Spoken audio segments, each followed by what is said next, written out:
ದೇವರು ಪ್ರೀತಿಸುವ ಪ್ರೀತಿಯ ಬಿಗ್ ಜೆ ಟಿ ವಿ ಪ್ರಿಯ ವೀಕ್ಷಕರಿಗೆ ನಮ್ಮ ಕರ್ತನಾದ ಯೇಸು ಕ್ರಿಸ್ತನ ಹೆಸರಿನಲ್ಲಿ ನಿಮ್ಮನ್ನು ವಂದಿಸಿ ಸ್ವಾಗತ ಬಯಸ್ತಿದ್ದೇವೆ. ಬನ್ನಿರಿ, ದೇವರ ವಾಕ್ಯವನ್ನು ಇಂದು ಅಧ್ಯಯನ ಮಾಡಿಕೊಳ್ಳೋಣ. ಇಂದಿನ ನಮ್ಮ ಅಧ್ಯಯನ ಹೋಶೇಯನ ಗ್ರಂಥ, ದ ಬುಕ್ ಆಫ್ ಹೋಸಿಯಾ, ಚಾಪ್ಟರ್ 2, ಎರಡನೇ ಅಧ್ಯಾಯ.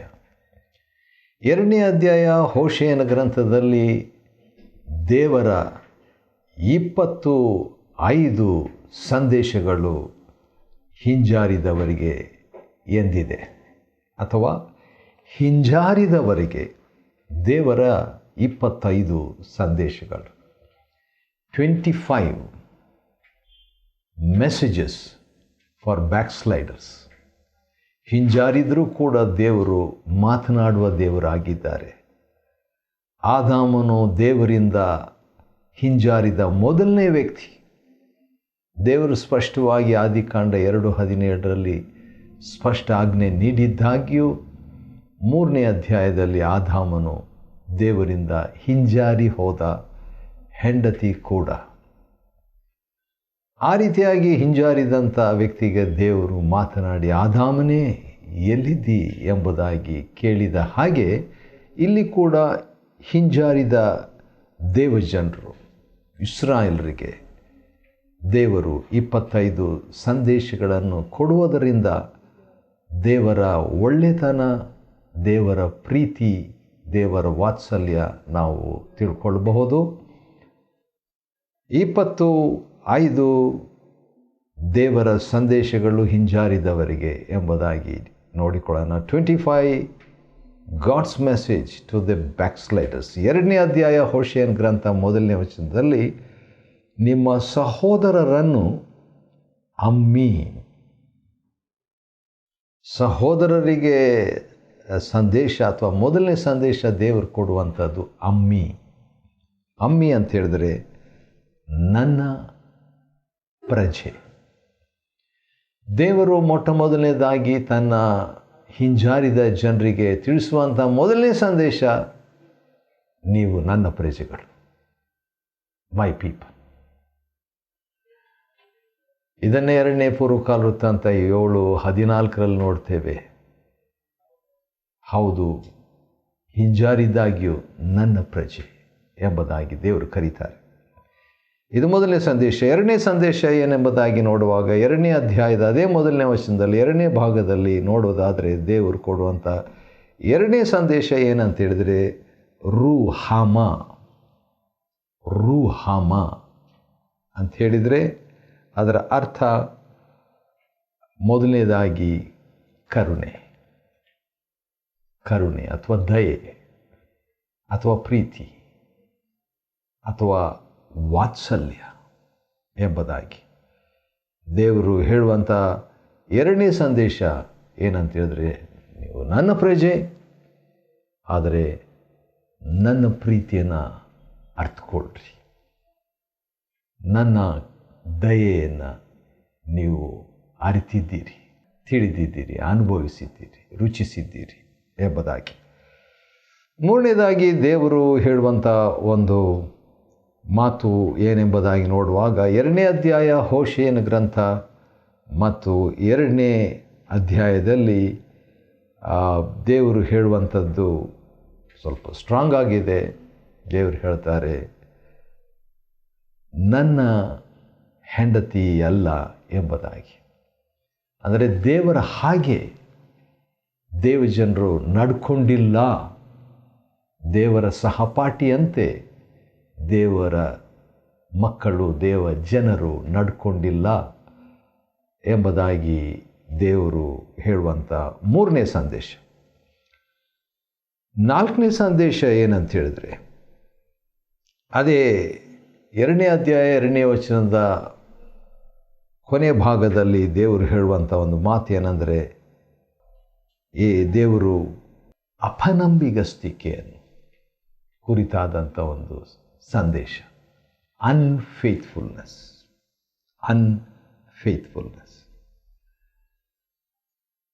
ಅಪನಂಬಿಗಸ್ತಿಕೆ ಅದು ಗಂಭೀರವಾದದ್ದು. ಅದೇ ಸಂದರ್ಭದಲ್ಲಿ ಸಾಂಕ್ರಾಮಿಕವಾದದ್ದು, ಅದೇ ಸಂದರ್ಭದಲ್ಲಿ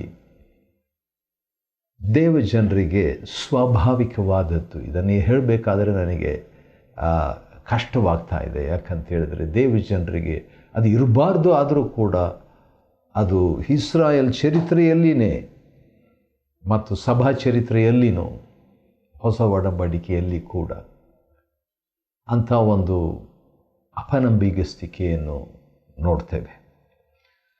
ಆದರೂ ಕೂಡ ದೇವರು ಒಂದು ಮಾತು ಹೇಳಿದಂಥ ಒಂದು ವಾಕ್ಯ ನನಗೆ ನೆನಪಿಗೆ ಬರುತ್ತಿದೆ, ಅದನ್ನು ನಾನು ಓದಲೇಬೇಕು. ಅದು ತಿಮೋತಿಯನಿಗೆ ಬರೆದ ಪತ್ರಿಕೆಯಲ್ಲಿ ಇರುವಂಥ ಒಂದು ವಾಕ್ಯ. 2 ತಿಮೋತಿ 2ನೇ ಅಧ್ಯಾಯ. ಮತ್ತು ದೇವರು ಇಲ್ಲಿ ಹೇಳುವಂಥ ಕೆಲವು ಸಂಗತಿಗಳನ್ನು ಹೇಳುವಾಗ ಒಂದು ಮಾತು ಎದ್ದು ಕಾಣ್ತದೆ. 2 ತಿಮೋತಿ ಚಾಪ್ಟರ್ 2 ಆ್ಯಂಡ್ ವರ್ಸ್ 13. ನಾವು ಅಪನಂಬಿಗಸ್ತರಾಗಿದ್ದರೂ, ನಾವು ಅಪನಂಬಿಗಸ್ತರಾಗಿದ್ದರೂ ಆಗಬಾರ್ದು. ಹೋಶಿಯ 2ರಲ್ಲಿ ನಾವು ನೋಡಿದ್ವಿ. ಆದರೆ ಇಲ್ಲಿ 2 ತಿಮೋತಿ 2ನೇ ಅಧ್ಯಾಯದಲ್ಲಿ 13ನೇ ವಚನದಲ್ಲಿ ನಾವು ಅಪನಂಬಿಗಸ್ತರು, ನಾವು ಅಂತ ಹೇಳುವಾಗ ಪೌಲನನ್ನು ಒಳಗೊಂಡು,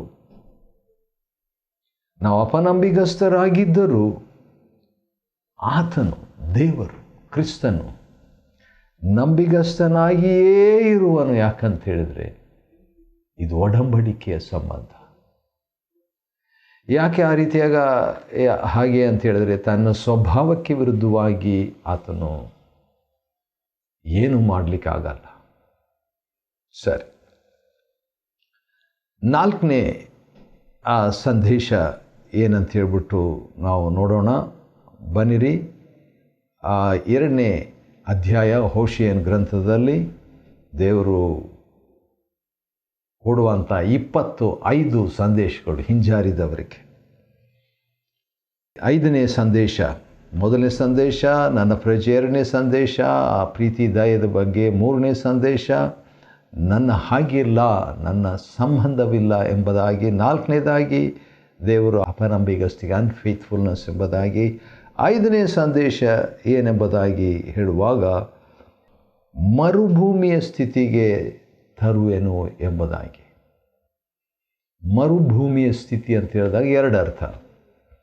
ಒಂದು ಅರ್ಥ ಏನಂತ ಹೇಳಿದರೆ, ಮರುಭೂಮಿಯಲ್ಲಿ ಏನು ಬೆಳೆಯೋದಿಲ್ಲ, ಆ ಒಂದು ಬಂಜೆತನದ ಅನುಭವ.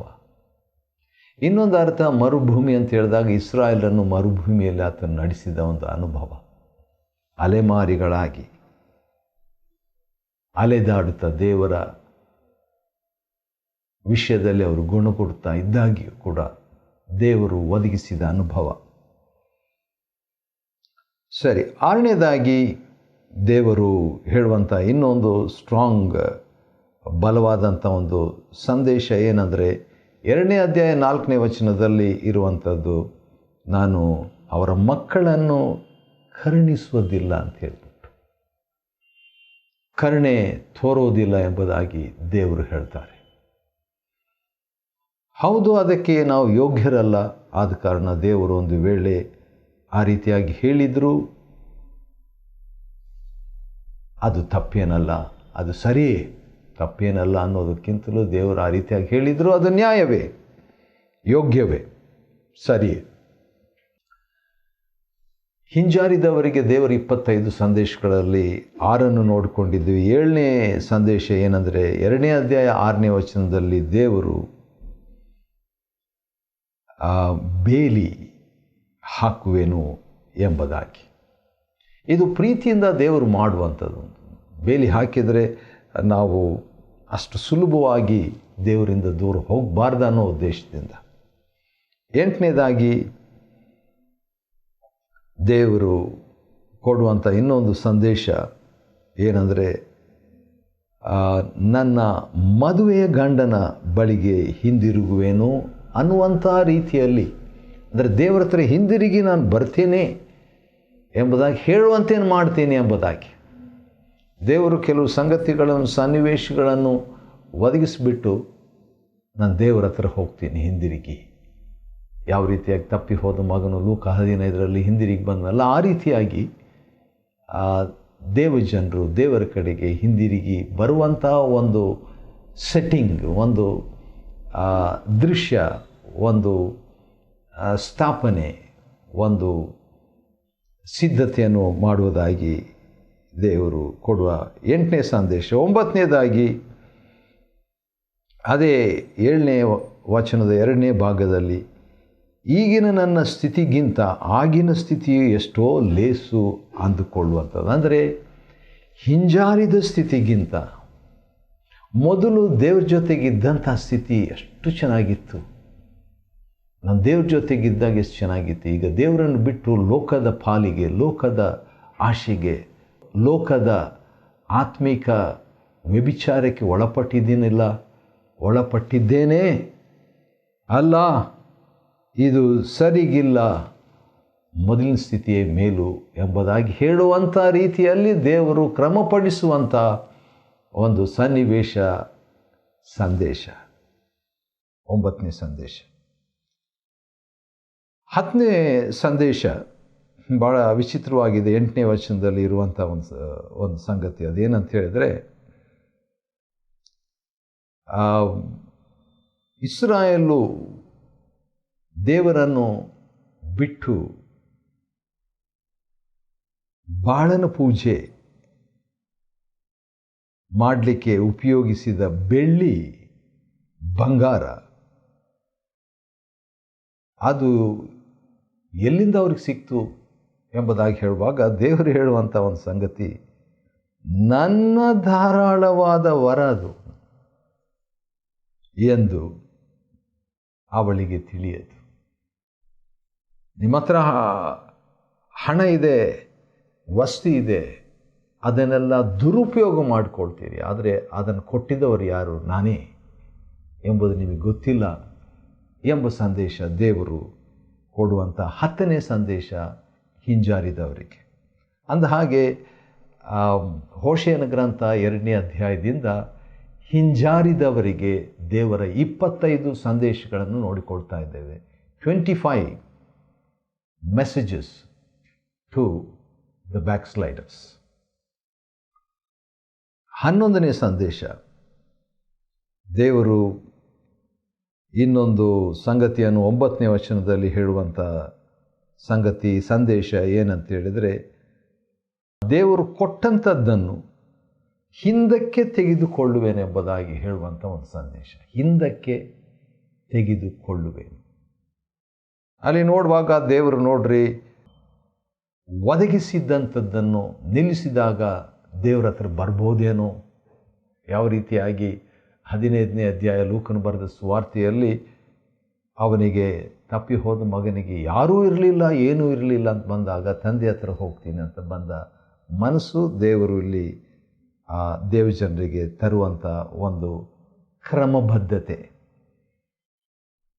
12ನೇದಾಗಿ ಅದೇ 10ನೇ ವಚನದಲ್ಲಿ ಇರುವಂಥ 2ನೇ ಅಧ್ಯಾಯ 10ನೇ ವಚನದಲ್ಲಿ, ನನ್ನ ಕೈಯಿಂದ ಯಾರೂ ಬಿಡಿಸರು. ಅಂದರೆ ನಿಸ್ಸಹಾಯಕತನ. ಇದು ಕೂಡ ತಪ್ಪಿ ಹೋದ ಮಗನಿಗೆ ಇತ್ತು. ಯಾಕಂದರೆ ಯಾರೂ ಕೊಡಲಿಲ್ಲ, ಏನೂ ಇರಲಿಲ್ಲ, ಒಂದು ನಿಸ್ಸಹಾಯಕತನ, ಹೆಲ್ಪ್ಲೆಸ್ನೆಸ್ ಅಂಥ ಒಂದು ಸನ್ನಿವೇಶವನ್ನು ದೇವರು ಕ್ರಮಪಡಿಸಿ ಅದರಿಂದಾದರೂ ದೇವಜನರು ತನ್ನ ಕಡೆಗೆ ಬರಲಿ ಎಂಬುದಾಗಿ ಅಪೇಕ್ಷೆ ಪಡ್ತಿದ್ದಾನೆ. ಸರಿ, ಯಾರು ಬಿಡಿಸರು ಎಂಬಂಥ ಒಂದು ಸಂದೇಶ. 13ನೇದಾಗಿ ದೇವರು ಉಲ್ಲಾಸ ನಿಲ್ಲಿಸಿ ಬಿಡುವುದಾಗಿ ಹೇಳುವಂಥ ಒಂದು ಸಂಗತಿ. ಯಾಕಂದರೆ ಉಲ್ಲಾಸ, ಹಬ್ಬ, ಮಹೋತ್ಸವ ಇವೆಲ್ಲ ಭಾಳ ಖುಷಿಪಡುವಂಥ ಅನುಭವಗಳು ಇಸ್ರಾಯೇಲರಿಗೆ, ದೇವಜನರಿಗೆ ದೇವರೇ ಹೇಳಿದ್ದು. ಆದ ಕಾರಣ ಆ ರೀತಿಯಾಗಿ ಅಂಥ ಒಂದು ಸಂದೇಶವನ್ನು ದೇವರು, ಅಂಥ ಒಂದು ಸನ್ನಿವೇಶವನ್ನು ಅಥವಾ ಉಲ್ಲಾಸವನ್ನು, ಸಂತೋಷವನ್ನು ದೇವರು ನಿಲ್ಲಿಸಿ ಬಿಡುವುದಾಗಿ ಹೇಳ್ತಾ ಇರುವಂಥ ಕಾರಣ ಏನಂತ ಹೇಳಿದರೆ, ಹಾಗಾದರೂ ದೇವ್ರ ಕಡೆಗೆ ಬರಲಿ ಎಂಬುದಾಗಿ. 14ನೇ ಸಂದೇಶ, ಹಿಂಜಾರಿದವರಿಗೆ ದೇವರು 25 ಸಂದೇಶಗಳನ್ನು ನೋಡಿಕೊಳ್ತಾ ಇದ್ದೇವೆ ನಾವು ಹೋಶೇಯನ ಗ್ರಂಥ 2ನೇ ಅಧ್ಯಾಯದಿಂದ. ಈಗ 14ನೇ ಸಂದೇಶವನ್ನು 13ನೇ ವಚನದಲ್ಲಿ ನೋಡುವಾಗ ದೇವರು ಹೇಳ್ತಾರೆ, ನಾನು ದಂಡಿಸುವೆನು ಎಂಬ ಸಂದೇಶ. ಇದುವರೆಗೆ ಆ ರೀತಿಯಾಗಿ ಸಂದೇಶಗಳನ್ನು ನಾವು ನೋಡಿದ್ವಿ, ಸ್ವಲ್ಪ ಕಷ್ಟಕರವಾಗಿತ್ತು. ಆದರೆ 14ನೇ ವಚನದಿಂದ ಇರುವಂಥ ವಚನಗಳಲ್ಲಿ ನೋಡಿ ಭಾಳ ವ್ಯತ್ಯಾಸವಾಗಿದೆ, ಭಾಳ ಚೆನ್ನಾಗಿದೆ. 14ನೇ ವಚನ, ಹೋಶೇಯ 2:14, ನಾನು ಅವಳನ್ನು ಒಲಿಸಿ ನಾನು ನಿಮ್ಮನ್ನು ನನ್ನ ಕಡೆ ಸೆಳೆದುಕೊಳ್ತೀನಿ ಎಂಬುದಾಗಿ ದೇವರು ಹೇಳ್ತಿದ್ದಾರೆ. ಮತ್ತು ಅದೇ 14ನೇ ವಚನದಲ್ಲಿ ಹೃದಯಾಂಗಮವಾಗಿ ಮಾತಾಡುವೆ, ನಿಮ್ಮ ಜೊತೆಗೆ ಹೃದಯ ಬಿಚ್ಚಿ ಮಾತಾಡ್ತೀನಿ. ಹಿಂಜಾರಿ ಹೋಗಿದ್ದೀರಿ, ಆದರೂ ಹೃದಯ ಬಿಚ್ಚಿ ಮಾತಾಡ್ತೀನಿ ಅಂತ ದೇವರು ಹೇಳುವಂಥದ್ದು 16ನೇ ಸಂದೇಶ ಹಿಂಜಾರಿದವರಿಗೆ. ಮತ್ತು ದೇವರು 15ನೇ ವಚನದಲ್ಲಿ ಹೇಳುವಂಥದ್ದು, ತೋಟಗಳು ಏನೇನಿದೆಯಲ್ಲ ಅವೆಲ್ಲ ಹಿಂದಕ್ಕೆ ಕೊಡ್ತೇನೆ. ಮೊದಲು ದೇವರು ಹೇಳಿದ್ರೆ ಕೊಡಲ್ಲ, ಅದನ್ನು ನಿಲ್ಲಿಸ್ಬಿಡ್ತೇನೆ ಅಂತ, ಈಗ ಹಿಂದಿರುಗಿ ಕೊಡ್ತೇನೆ. ನೀವೇನೆಲ್ಲ ಅನುಭವಿಸ್ಬೇಕಂತಿದ್ದೀರಿ, ದ್ರಾಕ್ಷಾರಸ, ಹಣ್ಣು, ಅವೆಲ್ಲ ಹಿಂದಿರುಗಿ ಪುನಃಸ್ಥಾಪನೆ. ಆಮೇಲೆ 18ನೇ ಅನುಭವ ಅದೇ 15ನೇ ವಚನದಲ್ಲಿ, ಆಕೋರಿನ ತಗ್ಗನ್ನೇ ಅವಳ ಸುಖ ನಿರೀಕ್ಷೆಗೆ ದ್ವಾರವನ್ನಾಗಿ ಮಾಡುವೆನು.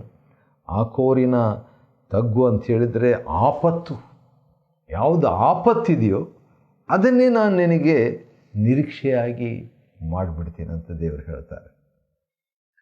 ಆನಂತರ 16ನೇ ವಚನದಲ್ಲಿ 19ನೇ ಒಂದು ಸಂದೇಶ ದೇವರು ಕೊಡ್ತಾರೆ. ಅದೇನೆಂದರೆ, ಬಾಳಿ ಅಂತ ನಿಮ್ಮನ್ನು ಅನ್ನದೆ ದೇವರು ಹೇಳ್ತಾರೆ, ಬಾಳಿ ಅಂದರೆ ನನ್ನ ಯಜಮಾನನೇ ಅಂತ ಹೇಳೋದು ಬೇಡ, ನನ್ನ ಒಡೆಯನೇ, ನನ್ನ ಪುರುಷನೇ, ನನ್ನ ನಿನಿಯನೇ ಅಂತ ಹೇಳ್ಬಿಟ್ಟು. ಯಜಮಾನ ಅಂದರೆ ಅದು ಮಾಸ್ಟರ್ ಆಗ್ತದೆ, ಆ ರೀತಿಯಾಗಲ್ಲ, ಇನ್ನೂ ಹತ್ತಿರ ಸಂಬಂಧ ತರುವಂಗೆ ಮಾಡ್ತೇನೆ ಅಂತ ದೇವರು ಹೇಳ್ತಾರೆ. ಆಮೇಲೆ 18ನೇ ವಚನದಲ್ಲಿ ನಿಬಂಧನೆ ಮಾಡಿಕೊಳ್ತೇನಂತ ದೇವರು ಹೇಳ್ತಾರೆ. ಅದು 20ನೇ ಒಂದು ಸಂದೇಶ. 21ನೇ ಸಂದೇಶ ಏನಂದರೆ, ನಿರ್ಭಯವಾಗಿ ಇರುವಂತೆ ಮಾಡ್ತೀನಿ ಅಂತ ಹೇಳ್ತಾರೆ. ನಿರ್ಭಯದ ಒಂದು ಸಂದೇಶ. ಅದಾದ ನಂತರ ದೇವರು ಹೇಳ್ತಾರೆ, ನಿಮ್ಮನ್ನು ಶಾಶ್ವತವಾಗಿ ವರಿಸುವೆನು, ನಿಮ್ಮನ್ನು ಶಾಶ್ವತವಾಗಿ ನನ್ನ ಜೊತೆಗೆ ಸೇರಿಸ್ಕೊಳ್ತೇನೆ. ಯಾವ ರೀತಿಯಾಗಿ ದೇವರು 1ನೇ ಅಧ್ಯಾಯ 2ನೇ ವಚನದಲ್ಲಿ ಸೇರಿಸ್ಕೊ ಅಂತ ಹೇಳಿದ್ರಲ್ಲ, ಅದೇ ರೀತಿಯಾಗಿ ಇಲ್ಲಿ ಕೂಡ ಸೇರಿಸ್ಕೊಳ್ತೇನೆ ಅಂತ ಹೇಳ್ತಾರೆ. ಮತ್ತು 20ನೇ ವಚನದಲ್ಲಿ ನನ್ನನ್ನು ನೀನು ತಿಳಿದುಕೊಳ್ಳುವಿ, ದೇವರನ್ನು ತಿಳ್ಕೊಳ್ತೀವಂತೆ. ಅದು ದೇವರು ಕೊಡುವಂಥ ಸಂದೇಶ 22ನೇ ಸಂದೇಶ.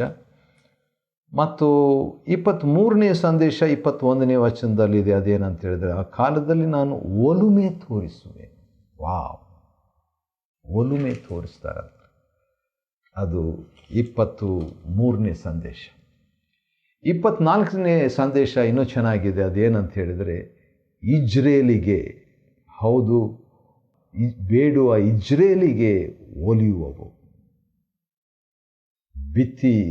ನನಗಾಗಿ ಬಿತ್ತಿಕೊಳ್ಳುವೆನು ಅಂತ ಹೇಳ್ಬಿಟ್ಟು. ಆನಂತರ ದೇವರು ಹೇಳ್ತಾರೆ, ಲೋರುಹಮಳಿಗೆ ವಾತ್ಸಲ್ಯವನ್ನು ತೋರಿಸುವೆನು, ಲೋಅಮ್ಮಿಗೆ, ನನ್ನ ಪ್ರಜೆ ಅಲ್ಲ ಅನ್ನುವಂಥವರಿಗೆ ನನ್ನ ಪ್ರಜೆಯೇ ಎಂಬುದಾಗಿ ಹೇಳುವೆನು ಎಂಬುದಾಗಿ 25ನೇ ಸಂದೇಶ ದೇವರು ಅವರಿಗೆ ಕೊಡ್ತಾರೆ. ಆ ರೀತಿಯಾಗಿ ಹೇಳಿದಾಗ ನನ್ನ ದೇವರೇ ಅಂತ ಅವ್ರು ಹೇಳಬೇಕಾಗ್ತದೆ. ಈ ರೀತಿಯಾಗಿ ಹೋಶೇಯನ ಗ್ರಂಥ 2ನೇ ಅಧ್ಯಾಯದಲ್ಲಿ ದೇವರ 25 ಸಂದೇಶಗಳು ಆ ಹಿಂಜಾರಿದವರಿಗೆ ಕೊಟ್ಟಿರ್ತಾರೆ. 25 ಸಂದೇಶಗಳ ಅನುಭವ ಹೊಂದುವಂತೆ ದೇವರು ಸಹಾಯ ಮಾಡಲಿ. 2ನೇ ಅಧ್ಯಾಯ ಹೋಶೇಯನ ಗ್ರಂಥವನ್ನು ಅಧ್ಯಯನ ಮಾಡಿಕೊಳ್ಳುವಂತೆ ದೇವರು ಕೊಟ್ಟ ಕೃಪೆಗಾಗಿ ಆತನಿಗೆ ಸ್ತೋತ್ರವಾಗಲಿ. ದೇವರು ನಿಮ್ಮನ್ನು ಆಶೀರ್ವದಿಸಲಿ.